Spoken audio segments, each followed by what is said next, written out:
Hello students, today we will discuss about rise of mass production and consumption. War जो हुआ था, war के बाद में रिकवरी की अगर बात की जाए तो यूरोप में सभी लोग परेशान थे, लेकिन रिकवरी की बात करें तो यूनाइटेड स्टेट्स में रिकवरी बहुत तेज़ी से हुई। वॉर के बाद जो लॉसेस हुए थे, उन लॉसेस को अगर कंपेयर किया जाए तो यूएस में लॉसेस कम हुए थे, और जितना भी लॉस हुआ था तो उसे बहुत जल्दी रिकवर किया गया यूएस में। रिकवरी में कहीं ना कहीं बहुत इम्पॉर्टेंट रोल प्ले किया इंडस्ट्रीज़ ने। इंडस्ट्रीज़ में भी मास प्रोडक्शन का जो वॉर हुआ था, तो वॉर में कहीं ना कहीं लॉसेस तो यूएस को भी हुए, लेकिन यूएस की इकोनॉमी को बूस्ट भी दिया था वॉर ने। बूस्ट कैसे दिया था? हमने क्या पढ़ा था कि यूएस ने लोन देना स्टार्ट कर दिया था। जैसे ब्रिटेन को यूएस से लोन लेना पड़ा था, वहीं पे यूएस ने वर्ल्ड वाइड और भी दूसरी कंट्रीज़ को पैसे बांटना शुरू कर दिया था। वो वर्ल्ड फाइनेंसर की तरह देख रहा था अपने आप को। तो वॉर लोन्स के चलते यूएस की इकोनॉमी को वॉर टाइम पीरियड में एक बूस्ट मिला, जिससे यूएस की इकोनॉमी बहुत तेज़ी से आगे बढ़ी। यूएस की इकोनॉमी को अगर हम एनालाइज करें तो यूएस की इकोनॉमी के बाद क्या एडवांटेज था कि वहाँ की जो इंडस्ट्रीज़ थी वो धीरे धीरे मास प्रोडक्शन की तरफ बढ़ती जा रही थी। मास प्रोडक्शन क्या है? प्रोडक्शन क्या है कि जैसे किसी भी चीज़ की डिमांड है, जैसे मार्कर है, मार्कर की डिमांड है तो मार्कर को आपने प्रोड्यूस किया तो वो प्रोडक्शन है। लेकिन अब ये मार्कर्स को जब लार्ज स्केल पे प्रोड्यूस किया जाएगा, मास लेवल पे प्रोड्यूस किया जाएगा, तो वो मास प्रोडक्शन कहलाएगा। तो उसी तरह से यूएस की इकोनॉमी में जितनी भी इंडस्ट्रीज़ आ रही थी, तो यूएस की सारी इंडस्ट्रीज़ मास प्रोडक्शन में विश्वास रखती थी। मास प्रोडक्शन में जिस इंसान का बहुत इम्पॉर्टेंट रोल है, या फिर जिस इंसान के कारण मास प्रोडक्शन में क्रांति आई, वो इंसान कौन थे? Henry Ford. Henry Ford adopted the assembly line production. Henry Ford ने एक प्रोडक्शन स्टार्ट किया, एक प्रोडक्शन आइडिया इम्प्लीमेंट किया, वो था हेनरी लाइन प्रोडक्शन का असेंबली लाइन प्रोडक्शन। मतलब क्या है कि जैसे अगर किसी फैक्ट्री में मार्कर बन रहे हैं और उन्होंने क्या किया कि जो मार्कर का ढक्कन है, जैसे तो सारे लोग एक साथ ढक्कन बनाएंगे। मतलब जैसे अगर कार बनाएंगे तो क्या होता था कि सारे लोग मिलके कार बनाते थे। कोई टायर बना रहा है, कोई स्टीयरिंग बना रहा है, तो एक कार बनती थी और टाइम लगता था। इन्होंने क्या किया? सेगमेंट को डिवाइड किया कि कार है तो कोई स्टीयरिंग बनानी है तो सिर्फ स्टीयरिंग बनाएंगे। दूसरी अच्छी चीज़ क्या थी कि असेंबली लाइन प्रोडक्शन में इन्होंने पेस ऑफ डिक्टेट किया, मतलब किस स्पीड से काम होगा। अब देखो क्या है, आप जब ह्यूमन बींग्स के साथ काम कर रहे हो तो आपको पता है कि ह्यूमन बींग्स की अगर तबीयत ख़राब होगी या फिर लोग आज उनका मूड ऑफ होगा तो वो लोग प्रोडक्टिविटी इतनी नहीं दे पाएंगे। लेकिन वही आप अगर मशीन के साथ काम करोगे तो आपको पता है कि हाँ, 1 घंटे में ये मशीन इतना काम कर देगी। लेकिन दिक्कत ये वही रहती है कि ह्यूमन बींग्स के साथ आप एस्टिमेट नहीं लगा सकते हो। ह्यूमंस की इच्छा होगी तो वो काम करेंगे, इसी के चलते एफिशिएंसी इतनी ज़्यादा अचीव नहीं हो पाती थी। तो असेंबली लाइन प्रोडक्शन ने ह्यूमंस को मशीन की तरह यूज़ करना शुरू कर दिया। जो असेंबली लाइन प्रोडक्शन है, it was adopted from slaughter house in Chicago. Slaughter house मतलब जहाँ पे स्लॉटरिंग की जाती है जानवरों की। हेनरी फोर्ड ने शिकागो के स्लॉटर हाउस में क्या देखा कि एक कन्वेयर क्या होता है? जैसे आप एयरपोर्ट पे जाते हो, जो बेल्ट एक चलता रहता है जहाँ पे चेकिंग होती है, जो बेल्ट पे आप बैग रख देते हो, वो बैग आप नहीं लेके जाओगे, वो धीरे धीरे खुद ही आगे आएगा, वो कन्वे बेल्ट होता है। उस कन्वेयर बेल्ट पे क्या होता था कि स्लॉटर हाउस में एनिमल्स को रख दिया जाता था और उससे एनिमल्स धीरे धीरे आगे जाते थे और उनकी कटिंग होती जाती थी।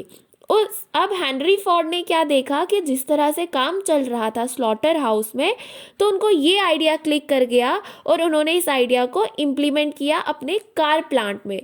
डेट्रॉइट में जो इन्होंने अपना कार प्लांट इस्टेब्लिश किया था, वहाँ पे इम्प्लीमेंट किया।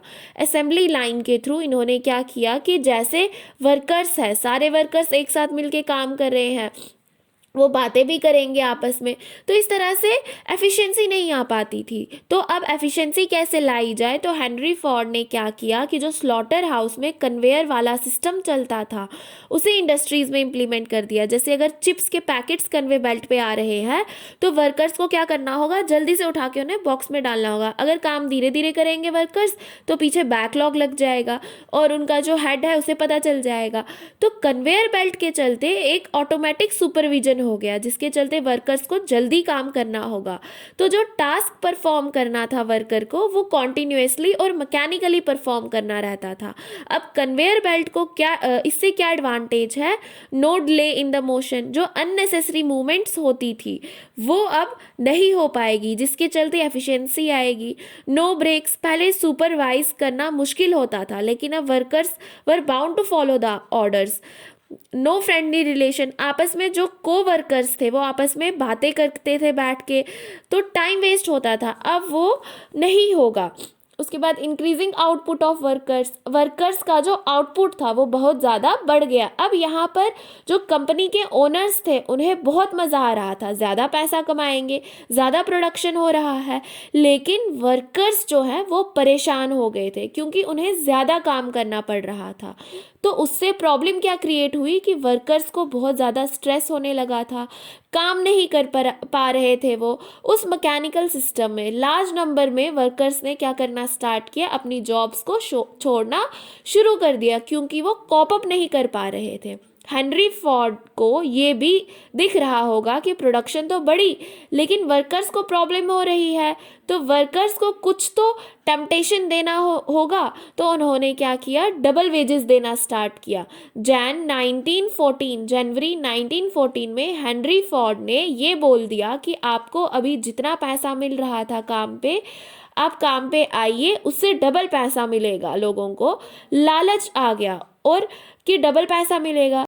ट्रेड यूनियंस को बैन करा उन्होंने क्योंकि ट्रेड यूनियन वर्कर्स को मोटिवेट करते थे कि तुम्हें मशीन की तरह काम करा रहे हैं, यहाँ पे काम करने का कोई मतलब नहीं है। हेनरी फोर्ड ने जो हाई वेजेस देना स्टार्ट करा था तो उन्होंने रिकवर कैसे किया, उन्होंने प्रोडक्टिविटी को स्पीड अप कर दिया। कन्वेयर बेल्ट की स्पीड अपने कैलकुलेशन के हिसाब से एडजस्ट करना स्टार्ट कर दिया। तो ये सारी चीज़ें बताती है कि किस तरह से मास प्रोडक्शन होना शुरू हुआ था। फोर्ड मॉडल जो था वो यूएस में स्प्रेड हो गया। सभी लोग हेनरी फोर्ड के इस आइडिया से जो है या इस मॉडल से बहुत इंस्पायर हुए। तो यूएस में जो बाकी इंडस्ट्रीज थी सबने फोर्डिस्ट मॉडल को फॉलो किया। अब यूएस में हुआ, फिर it was copied in Europe. तो इस तरह से इंडस्ट्रीज में मास प्रोडक्शन होना स्टार्ट हुआ, बाकी कॉन्टिनेंट्स में भी, खास करके यूएस और यूरोप में। अब जब मास प्रोडक्शन होना स्टार्ट हुआ तो इंजीनियर्ड गुड्स जितने भी थे उन सारे गुड्स की कीमत कम हो गई। इसके चलते there is boom in consumption. Henry Ford ने अपने वर्कर्स को डबल वेजेस देना स्टार्ट किया था, तो वही चीज़ हम सब जगह जो है वो होने लगी थी। जितने भी फैक्ट्री ओनर्स थे उन्होंने अपने एम्प्लॉयर्स को पैसे देना स्टार्ट कर दिया, ज़्यादा पैसे देना, मतलब सबकी सैलरी बढ़ा दी। इसके चलते हायर वेजेस देखने को मिली सोसाइटी में। अब लोगों की वेजेस बढ़ गई तो वर्कर्स जो थे वो अब ज़्यादा गुड्स खरीद सकते थे, महंगे गुड्स खरीद सकते थे, जैसे कार्स। ये सारे जो फैक्ट्रीज थी ये एक साथ काम कर रहे थे। They created a favourable ground for consumption. जो कार प्रोडक्शन होता था वो 1919 में 2 मिलियन था, वही 1929 में वो 5 मिलियन पे पहुंच गया। तो जो मास प्रोडक्शन था it was supported by the mass consumption. जो इस तरह से इकोनॉमी तेजी से बढ़ने लगी, आगे खूब प्रोडक्शन हो रहा था, खूब कंजप्शन हो रहा था और इन सारी चीज़ों को यूएस लीड कर रहा था क्योंकि यूएस के पास वो नॉलेज था, पोटेंशियल थी। अब सिर्फ कार्स का ही प्रोडक्शन नहीं बढ़ा, refrigerators, machine, washing machines, radios, extra बहुत सारी चीज़ों का प्रोडक्शन जो है वो बढ़ा। इलेक्ट्रॉनिक गुड्स जो थे उनका प्रोडक्शन बढ़ा और लोग जो है वो अब इन्हें खरीद रहे थे। अब ये जो परचेज किया जा रहा था मार्केट से सारे goods, it was purchased on the system of hire purchase. Purchase मतलब इंस्टॉलमेंट बेसिस पे लोग घर बना रहे थे तो घर में रखने के लिए गुड्स भी खरीदेंगे। तो it was the peak time of the world economy, पूरी चीज़ें ग्रो कर रही थी। अब ये जो इन्वेस्टमेंट होना शुरू हुआ था housing and household goods में, it increase the income and employment, इससे एम्प्लॉयमेंट बढ़ा और लोगों की इनकम बढ़ी। तो उससे क्या हुआ, कंजप्शन डिमांड बढ़ गई बहुत ज़्यादा, कि लोग ज़्यादा से ज़्यादा कंज्यूम करना चाह रहे थे गुड्स, और लोग और इन्वेस्ट कर रहे थे क्योंकि उनके पास पैसा था। 1923 के आते आते यूएस इकोनॉमिकली प्रॉस्परस हो गया। यूएस ने जगह जगह अपने पैसे बांट दिए थे। तो 1923 आते आते यूएस वर्ल्ड के अलग अलग कंट्रीज को सबसे ज़्यादा पैसा देने वाला कंट्री बन गया और it boosted European recovery. World war first के चलते यूएस में जो डिस्ट्रक्शन हुआ था, तो रिकवरी करने के लिए पैसा चाहिए। तो यूएस ने जब पैसा बांटना शुरू किया तो इसके चलते यूरोपियन कंट्रीज ने रिकवर करना शुरू किया, क्योंकि यूरोपियन कंट्रीज ने भी यूएस से लोन लिया था। फिर आ गया हमारा टॉपिक द ग्रेट डिप्रेशन। अब जो इकोनॉमी ग्रो कर रही थी वो हैम्पर हो जाती है, बहुत सारे फैक्टर्स के कारण इकोनॉमी डिक्लाइन करती है। उसी फेज को कहा गया ग्रेट डिप्रेशन। डिप्रेशन मतलब इकोनॉमी जो आपकी चल रही है उसमें डिक्लाइन देखने को मिलता है। जो टाइम पीरियड था 1929 टू मिड 1930s, इसमें इकोनॉमिक ग्रोथ तो नहीं हो रही थी, उल्टा इकोनॉमी डिक्लाइन हो रहा था। प्रोडक्शन, एम्प्लॉयमेंट, इनकम, ट्रेड, ये सारी चीज़ें डिक्लाइन हो रही थी। वर्ल्ड के अलग अलग पार्ट्स में अलग अलग टाइम पीरियड में ये ऑब्जर्व किया गया इकोनॉमिक डिप्रेशन को। बेसिकली इससे ज़्यादा जो वर्स्ट इफेक्ट्स थे वो एग्रीकल्चरल सेक्टर और उससे जुड़े बाकी सेक्टर्स में देखने को मिले। कुछ फैक्टर्स थे जिनके कारण इकोनॉमिक डिप्रेशन आया था। वो फैक्टर्स क्या थे? फर्स्ट आ गया एग्रीकल्चरल ओवर प्रोडक्शन। जैसे हमने वीट प्रोडक्शन वाला एग्जाम्पल पढ़ा था कि पहले ज़्यादा वीट ईस्टर्न यूरोप में प्रोड्यूस होता था। वॉर पीरियड के टाइम में दूसरी कंट्रीज ने टुक ओवर कर लिया था, जैसे ऑस्ट्रेलिया। तो फिर वॉर खत्म होने के बाद यूरोप ने फिर प्रोड्यूस करना स्टार्ट कर दिया। अब जब यूरोप भी प्रोड्यूस कर रहा है, ऑस्ट्रेलिया भी प्रोड्यूस कर रहा है, अब प्रोड्यूसर्स ज़्यादा है तो बहुत ज़्यादा प्रोडक्शन होगा। वही एग्रीकल्चरल ओवर प्रोडक्शन कहलाया। तो ओवर प्रोडक्शन के चलते प्राइस डिक्लाइन हुई। क्यों? मान लो किसी चीज़ की डिमांड नहीं है और बहुत ज़्यादा प्रोडक्शन हो रहा है तो प्राइस डिक्लाइन होना शुरू हो जाएगी।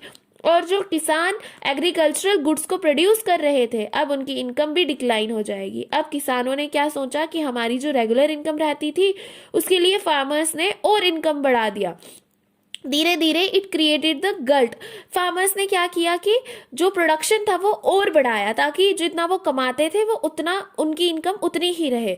तो उसकी वजह से एग्रीकल्चरल ओवर प्रोडक्शन। जैसे हमने वीट प्रोडक्शन वाला एग्जाम्पल पढ़ा था कि पहले ज़्यादा वीट ईस्टर्न यूरोप में प्रोड्यूस होता था। वॉर पीरियड के टाइम में दूसरी कंट्रीज ने टुक ओवर कर लिया था, जैसे Australia.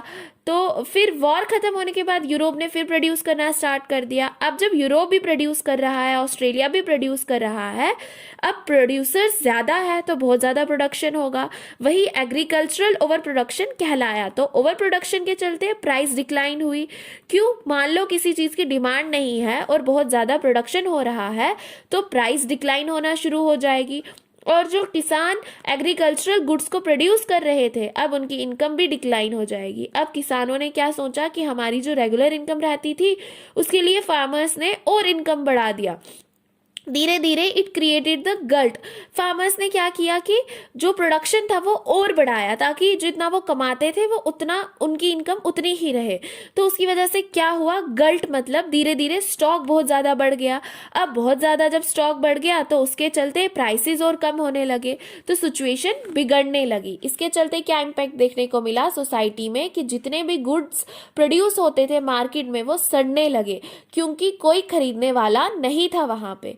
Second, withdrawal of US loans. US में लोगों के पास बहुत पैसा था, वहाँ की बैंक्स के पास बहुत पैसा था, तो वो लोन्स बांट रहे थे कि सबको। लेकिन जब यूएस ने देखा कि एग्रीकल्चरल ओवर प्रोडक्शन के चलते ये सब प्रॉब्लम्स आ रही हैं, तो उन्होंने लोन्स को विड्रॉल करना शुरू कर दिया। जब लोन्स को विड्रॉल करना शुरू किया मार्केट से, तो यूरोपियन बैंक्स और वर्ल्ड के दूसरे बैंक्स जो यूएस के ऊपर डिपेंडेंट थे वो बैंक सब ऑपरेट नहीं कर पा रहे थे। तो अलग अलग करेंसीज भी वर्ल्ड की कोलैप्स हो गई थी। फिर यूएस डबलिंग इंपोर्ट ड्यूटीज। अब यूएस को भी डर लगने लगा था कि कहीं हमारे ऊपर भी इम्पैक्ट ना पड़े, तो लोगों ने क्या किया कि हमारे यहाँ गुड्स ना गिर जाए, उन्होंने इंपोर्ट ड्यूटीज डबल कर दी। इसके चलते जो वर्ल्ड ट्रेड हो रहा था, यूएस किसी से कुछ लेना ही नहीं चाह रहा था, वो अपने अंदर की इकॉनमी को बचाए रखना चाह रहा था। अब यूएस अगर अपनी इकॉनमी को अगर बंद करेगा तो उसका इम्पैक्ट वर्ल्ड ट्रेड पे पड़ेगा, क्योंकि वो कि जो था वो एक क्रीम लेयर बन गया था। अब जो ग्रेट डिप्रेशन आया उसका यूएस की इकॉनमी में क्या इम्पैक्ट आया था, यूएस बैंक ने क्या कर दिया, जो डोमेस्टिक लैंडिंग हो रही थी, मतलब हमने देखा कि लोन बांटे जा रहे थे, ये लोग कंट्रीज को भी लोन दे रहे थे, वहां के लोकल सिटीजन्स को भी दे रहे थे। अब यूएस बैंक को लगा कि लोन देना सही नहीं होगा, क्योंकि लोगों की इनकम ही नहीं है उनकी, और जितने लोन्स दिए थे उन्होंने वापस जल्दी से जल्दी बुलाने लगे। जो भी बोरोअर्स थे उन्हें नोटिस पहुंचाना शुरू कर दिया। अब इसके चलते क्या क्या प्रॉब्लम्स हुई, फार्म डिस्ट्रेस, जैसे हमने देखा कि फार्मर्स की इनकम रिड्यूस हो रही थी, सबसे ज्यादा इफेक्ट्स थी फार्मर्स पे हो रहा था, और फार्मर्स की पोजीशन बिगड़ती जा रही थी। फार्मर्स को लगा कि शायद बैंक से थोड़ा रिलैक्सेशन मिलेगा, लेकिन वहां पे ऐसा नहीं हुआ। उसके बाद हाउस होल्ड जो भी थे, जो भी लोग थे सोसाइटी के, उनके पास अब पैसा ही नहीं था, बिजनेस कोलैप्स हो गए। बिजनेस पैसे से चलता है, अब जब पैसा ही नहीं होगा तो बिजनेस कैसे चलेगा। इन सभी प्रॉब्लम से बचने के लिए लोग क्या करने लगे, लोगों को काम से निकालना शुरू कर दिया। अब काम से निकालना शुरू कर दिया तो अनएम्प्लॉयमेंट होगी, जब अनएम्प्लॉयमेंट होगी तो लोग लोन रिपे ही नहीं कर पाएंगे, तो बैंक को भी पैसा वापस चाहिए। तो उन्होंने क्या करना शुरू किया, जो लोगों ने लोन पे घर लिए थे, कार्स ली थी, या जो भी सामान लिया था उसे छुड़ाना चालू कर दिया। जब लोगों के इस तरह से घर कार्स वापस लेना शुरू कर दिए, तो अब बैंक्स भी सारे कार सारे घर जो है वो ले जाएगी, लेकिन बैंक जब तक उसे मोनेटाइज नहीं कर पाएगी तो बैंक को भी कोई प्रॉफिट नहीं होगा, बैंक भी प्रॉब्लम में थी। तो इसके चलते whole US banking system collapsed. Bank के पास पैसा नहीं आ पा रहा था, ना तो बैंक्स जिन्होंने डिपॉजिट किया था उन्हें रिपे कर पा रही थी। अब बैंकिंग सिस्टम कोलैप्स होने लगा और उसके चलते इकोनॉमी बहुत बुरी तरह परफॉर्म कर रही थी। तो पूरी वर्ल्ड इकोनॉमी में नेगेटिव इम्पैक्ट आया, क्योंकि यूएस के बैंक ही सबको लोन दे रहे थे। 1933 में 4000 बैंक्स जो थी वो बंद हो गई, और उसी के साथ 10,000 कंपनीज वर शट डाउन। फिर रिकवरी स्टार्ट होती है धीरे धीरे 1935 के बाद। डिप्रेशन से रिकवरी जरूर हुई है, लेकिन इसके इम्पैक्ट बहुत गहरे थे। सोसाइटी पे भी देखने को मिला, पॉलिटिक्स पे भी देखने को मिला, इंटरनेशनल रिलेशंस चेंज हो गए ग्रेट डिप्रेशन के आने से। लोगों का सोचने का तरीका, चीजों को देखने का नजरिया बदल गया। तो ये था कि क्या इम्पैक्ट हुआ था ग्रेट डिप्रेशन का। नेक्स्ट लेक्चर में हम देखेंगे कि इंडिया पे क्या इम्पैक्ट पड़ा था इस ग्रेट डिप्रेशन का।